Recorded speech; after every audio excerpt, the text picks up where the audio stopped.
We love President Trump. I think he's doing a fantastic job. But I'm going to give him some constructive advice with regard to this so-called peace in the Middle East. He gets a valiant effort for trying.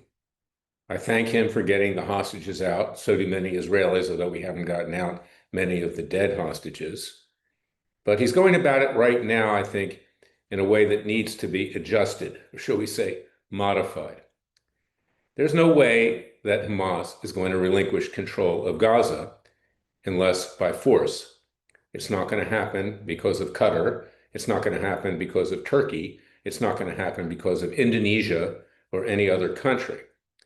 They've already been killing fellow Palestinians. They have killed Israelis.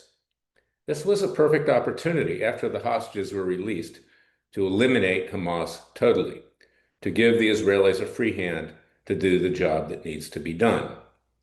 Nobody doubts that Israel wants to make peace. Nobody doubts that we want the Gulf states to play a role in that.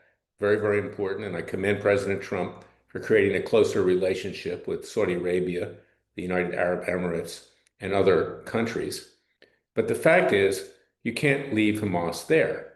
It's like leaving a male and female cockroach, a colony that's going to reconstitute itself, and it's going to create more problems in the long run. Now, I was watching TV today and I saw the reaction of Steve Witkoff.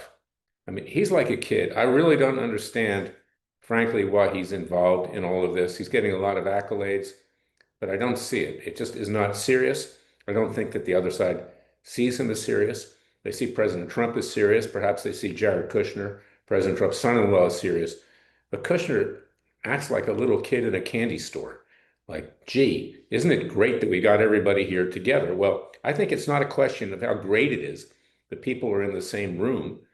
It's results. And the fact is, this so-called peace agreement, so far, all it did was release the hostages. And Hamas is the devil, but they're not stupid. They understood that once they had the Israelis in a ceasefire, divided across the yellow line from them, that they could retake control. It was a clever move by Hamas. This is not a great victory yet. I hope that it will be, and I hope that President Trump will take my advice, and at the next provocation by Hamas, that we clean out the rat's nest, or shall we say, the cockroach nest, for the benefit not just of Israel, not just of Jews and Christians, not just of the Gulf Arab states that really want to make peace and want to move on, but for all of humanity. That's my message for today. Remember, the Father and Son will help us only if we help ourselves. I had to make this commentary. By the way, I commend Mark Levin, who I'm not particularly fond of, to be frank. He's a nasty person. I've dealt with him for many years, but he's right here. And for the first time, he's criticizing President Trump. He's not getting down to kiss the ring. So Mark, thank you for that. That's good. He's pointing out how Qatar is not our friend. It is not the friend of peace, and neither is Turkey. So listen to what I have to say. Listen to what Mark Levin has to say. President Trump, please listen to what we have to say. Don't walk down the primrose path to disaster here. It's time to eradicate Hamas now.